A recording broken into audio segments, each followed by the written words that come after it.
في ساحة للعلم كنا نلتقي، والحب والإخلاص زاد قلوبنا.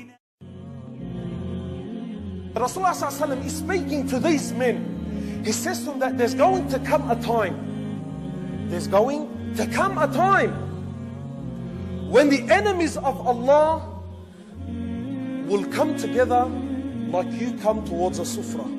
He says they will come like you go towards the sufra, and they will sit, and the conversation will be, you take this part of the ummah and you take this part of the ummah, and I'll do this with that, and I'll do.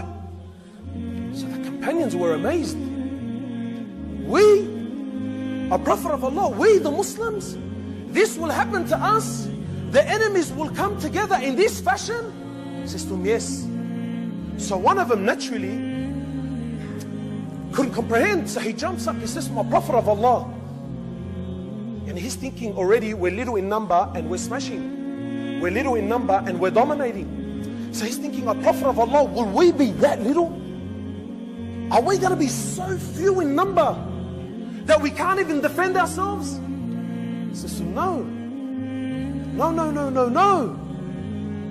He says, bal antum kathir, you will be heaps. In fact, he gives the example of the froth of the sea. Millions upon millions. Millions of Muslims. I don't know, 1.6, 1.7 billion. Is that even a figure anymore? 1.7 billion. So the companions, Allahu Akbar, like you're putting salt to the wound. So you're telling us we're great in number, yet this is still going to happen. So they asked, why, O Prophet of Allah, why is this going to happen? He says to them, because verily wahan will enter the heart. So this word wahan is not an Arab term. So the companions looked at each other and said to my Prophet of Allah, what is wahan? What's this wahan that you're referring to? He says to him, hubb ad-dunya wa karahiyatul maut. When this quality enters your heart, when you love this world and what it contains, and you cannot even bear the thought of death, your enemy will do this to you. Yani if wallahi, sometimes I think this hadith came out last week. It's not 1400 years old. It's so relative.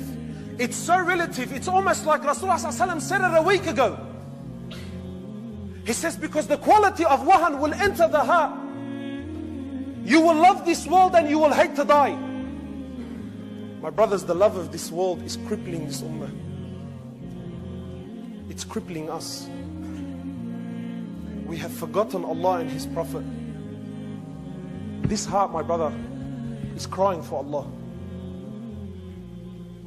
This heart is crying for Allah. But we're drowning it with the love of this world. He sallallahu alayhi wa sallam, he says in the authentic hadith, he says, وَالَّذِي نَفْسِي بِيَدِهِ. Look how it starts. Rasulullah ﷺ is taking oath by Allah. He says, by the one whom my life is in his hands. Does Rasulullah ﷺ need to take an oath? Does he? Does he need to say to me, wallahi, this? No. He says, وَالَّذِي نَفْسِي بِيَدِهِ لَتَأْمُرُنَّ بِالْمَعْرُوفِ وَلَتَنْهَوُنَّ عَنِ الْمُنْكَرِ.